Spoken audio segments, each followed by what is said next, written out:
ভাই ভাইয়া কল দিচ্ছে, চুপ, কোনো কথা কবা না। হ্যালো ভাইয়া। হ্যাঁ হ্যালো মোনা, বোন কই আসোস? বাসায় না?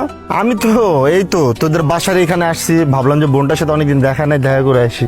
বাবা, না ভাইয়া, আমরা তো বাসায় নাই, আমরা তো ওই যে একটা রিসোর্টে আসছি বুঝছো।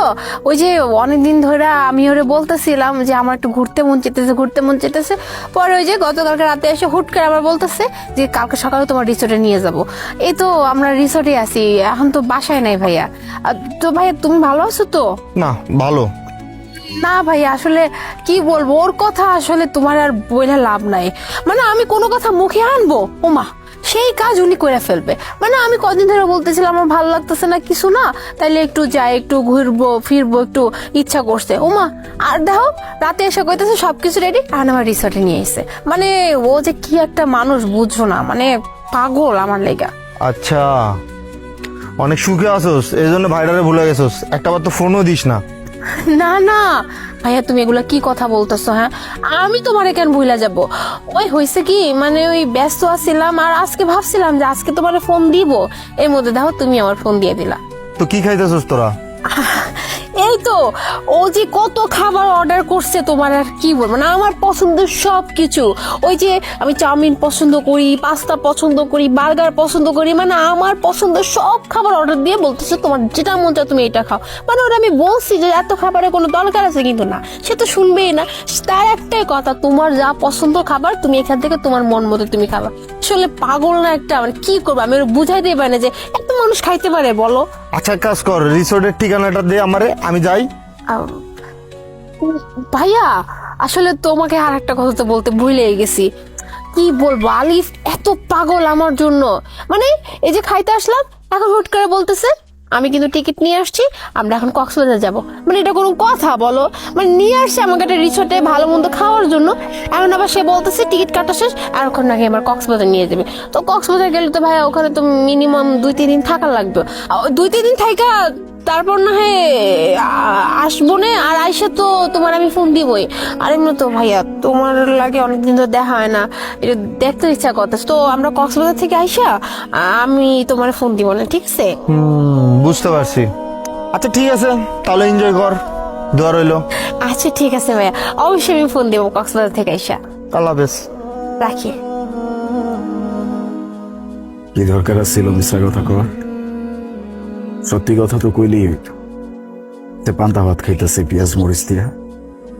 আমি তো তোমারে কোনোদিনও পিৎজা বার্গার পাস্তা এগুলা খাওয়াইতেও পারি না।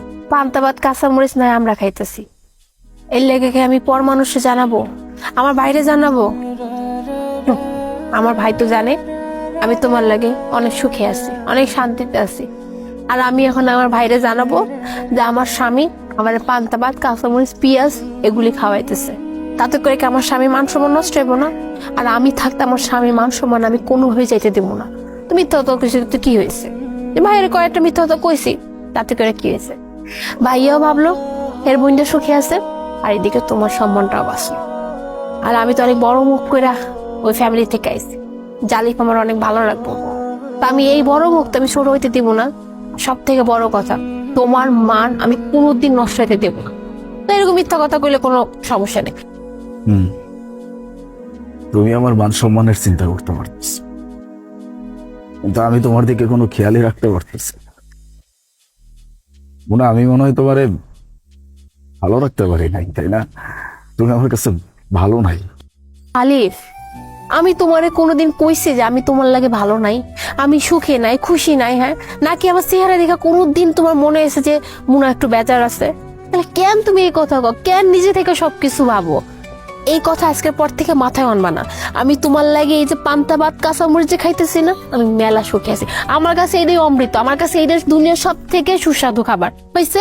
আর এখন কথা কবা না, জলদি আমার খাও, আমার ক্ষুধা লাগছে, খাও তো। বাহ মোনা, এই তাহলে তোদের রিসোর্ট, এই তোদের ভালো ভালো খাবার। ভাইয়া তুমি এখানে কেমনে এলা? মোনা, তুই আমার মিথ্যা কথা কেন বললি? তুই বললি যে আমি রিসোর্টে ঘোরাঘুরি করতেছি, ভালো ভালো খাইতেছোস, কি পিৎজা বার্গার চাউমিন, এই তাহলে তোদের ভালো খাবার? তুই তুই কেন আমার মিথ্যা কথা বললি? ইয়ে মানে মানে হয়েছে কি ভাইয়া, আমি আমি তোমার লাগে মিথ্যা কথা বলছি। মোনা, আমি ভাবছিলাম তুই বাসার অবাধ্য হয়ে বিয়ে করছিস, সুখে থাকবি, ভালো থাকবি, কিন্তু এ কি তোর অবস্থা? তোর ঘরের কি অবস্থা? আর কি খাইতেছিস এগুলা? এগুলো খাবার তো আমাদের বাসার কাজের মেয়েরা খায় না। আসলে আমি আমি তোমার কাছে মিথ্যা কথা বলতে বাধ্য হয়েছি ভাইয়া, কারণ আমি আমি যখন তোমাদের সাইরা আমি ওর লাগে চলে আসি, তখন আমি অনেক বড় মুখ করে বলছিলাম যে আমি ওর লাগে অনেক ভালো থাকবো, ও আমার অনেক ভালো রাখবে, আমার কোনো অসুবিধা হইবে না, কিচ্ছু না। কিন্তু যখন ওর বিয়ে করলাম, তখন তখন থেকে আমাদের এই অবস্থা। আসলে অনেক চেষ্টা করতেছে বুঝছো একটা ভালো কাজের জোগাড় করার, কিন্তু মানুষটা না পারতেছে না বুঝছো। আর মানুষটা যথাযথ চেষ্টা করে আমার ভালো রাখার, ওর ওর কিছু নাই, তবুও ওর কাছে যা কিছু আছে এই দেওয়ার চেষ্টা করে, যাতে করে আমি একটু সুখে থাকি, আমি একটু ভালো থাকি। আমি তো জানি যে ও আমার জন্য কি করে বা না করে, ও কিন্তু বহুত চেষ্টা করে, কিন্তু কি করবো বলো, আল্লাহ মনে হয় ভাগ্যটা এমন রাখছে, ও যতই চেষ্টা করে না কেন ভালো একটা কাজের জোগাড়ই করতে পারে না। তার জন্যই আমাদের এই অবস্থা। আর আমি যদি এখন তোমার কাছে বলতাম যে আমি পান্তা ভাত, কাঁচা মরিচ, পেঁয়াজ এগুলো খাইতেছি, তখন তখন তো তোমারও কষ্ট লাগতো, কারণ যে বোনরে তোমরা এত রাজার হালে বড় করছো, জীবনে কোনো কিছুর অভাব দাও নাই, মুখ থেকে কিছু বের করার আগে সব সামনে এনে হাজির করছো, আর সেই মেয়ে কিনা এখন এখন এরকম পান্তা ভাত, পেঁয়াজ, কাঁচা মরিচ খাই, এটা শুনলে তো তোমারও কষ্ট লাগতো। আর তুমি যদি বাড়িতে যাই বলতা, মা বাবারও কষ্ট লাগতো অনেক। আর তার থেকেও বড় কথা যেটা, আমার স্বামীর মান সম্মান, তুমি যদি জানতে পারতা যে আমি এরকম পেঁয়াজ, কাঁচা মরিচ খাইতেছি, তখন ওর তো মান সম্মানটা চলে যেত। আর আমি আমি তো মান সম্মান নষ্ট করতে পারবো না, এর জন্য আমি মিথ্যা কথা বলছি। কিন্তু তুমি জানো, ও ও যথাসাধ্য চেষ্টা করে আমার ভালো একটা কাপড় দেওয়ার, একখান চুড়ি দেওয়ার, একটা টিপের পাতা দেওয়ার, ও কিন্তু করে, কিন্তু বেচারা চেষ্টা করতেছে কিন্তু পারতেছে না। এই সব কিছু ভাই ভাই না, আমি তোমার কাছে অনেকগুলো মিথ্যা কথা বলছি যে আমরা রিসোর্টে আইসি, এই খাইতেছি, এই খাইতেছি, আবার কক্সবাজার নিয়ে যাবে, যাতে করে তুমিও বুঝো যে তোমার বোনটা ভালো আছে, আর আর আমার স্বামীর মান সম্মানটা যেন বাইচা যায়। শুধুমাত্র ভাইয়ের জন্য আমি তোমার সাথে মিথ্যা কথা বলছি ভাইয়া, আর আমার কিন্তু কোনো উদ্দেশ্য ছিল না তোমার সাথে মিথ্যা কথা বলার ভাইয়া। এই জন্যই তোমারে কইছিলাম সে মিশা কথা কর কোনো দরকার নাই। একটা কথা সবসময় মনে রাখবা, মিশা কথা কিন্তু মিশা কথাই হয়, এটা কোনোদিন সত্যিতে পরিণত হয় না। তুমি আমার সম্মানের কথা চিন্তা করতেছো, আরে সম্মান দেওয়ার মালিক তো আল্লাহ।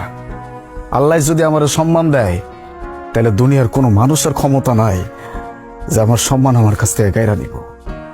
তুমি তোমার ভাইয়ের কাছে সত্যি কথা কইতে পারতা, এটা আমার অক্ষমতা যে আমি তোমারে ভালো রাখতে পারতাছি না। এই জায়গায় তো তোমার দোষ নাই, তোমার ভাইয়েরও দোষ নাই, তোমার পরিবারেরও দোষ নাই। আমি তোমারে ভালোবাসছি, আমি তোমারে ভালো রাখতে পারতাছি না, ওটা আমার ব্যর্থতা, আমার কষ্ট হওয়ার কথা। তুমি তুমি আল্লাহর দোহাই আর কোনোদিন কারো কাছে আমাকে অবস্থান নিয়ে মিশা কথা কইবা না। বাস, আমি সব বুঝতে পারছি, তোদের বিষয়টা আমি খুব ভালোভাবে বুঝতে পারছি। মোনা, আজকের পর থেকে তোরা দুইজন আমার বাসায় থাকবি, তোদের ভাইয়ের বাসায়। আর মোনা, তোরা আমি মানুষ করছি রাজার হালে, আর তুই এখানে আসিস মানে একটা কাজের মেয়ের মতো। আমি থাকতে এটা কখনো সম্ভব না। তোরা দুইজন আজকের পর থেকে আমার বাসায় থাকবি, তোদের ভাইয়ের বাসায়। না ভাইয়া, এটা সম্ভব না। আমার স্বামী যদি টিনের চালের ঘরও থাকুক, এটাই আমার কাছে রাজপ্রাসাদ। আমি আমার এই স্বামীর ঘর ছেড়ে কোথাও যাব না। আর আমার স্বামীর নিয়ে আমি তোমার বাড়িতে কোন মুখে যাব? আমার স্বামীর মান সম্মান সবার আগে। আমি আমি আমার স্বামীর মান সম্মান নষ্ট করতে পারবো না। আমি এমনি অনেক ভালো আছি ভাই, আমার নিয়ে তোমার চিন্তা করতে হবে না। তোমার বোন সত্যি অনেক সুখে আছে। বাহ মোনা, তোরে না আমার বোন বলতেও গর্ববোধ ফিল হয়। কারণ এখনকার যেসব মেয়েরা আছে, স্বামীর সাথে এতটুকু ঝগড়া হইলে না হয় বাপের বাসা, নাহলে মায়ের বাসা, আর নয়তো স্বামীরে ছাইরা দেয়। সেখানে তুই তোর স্বামীরে ধৈরা আঁকড়ে বসে আসোস। যাক ভালো, আমি মন থেকে দোয়া করি তোর স্বামীর জন্য যেন একটা ভালো চাকরি পাই, তোর সুখে সংসার করতে পারিস, এইটুকুই মন থেকে দোয়া করি। এখন কি ভাইডারে কি এখানে দাঁড় করে রাখবি, নাকি টিনের ঘরে নিয়ে যাবি, বসাবি? না না ভাই, এটা কেমন কথা বলতেছো? আসো ভিতর আসো। ভাই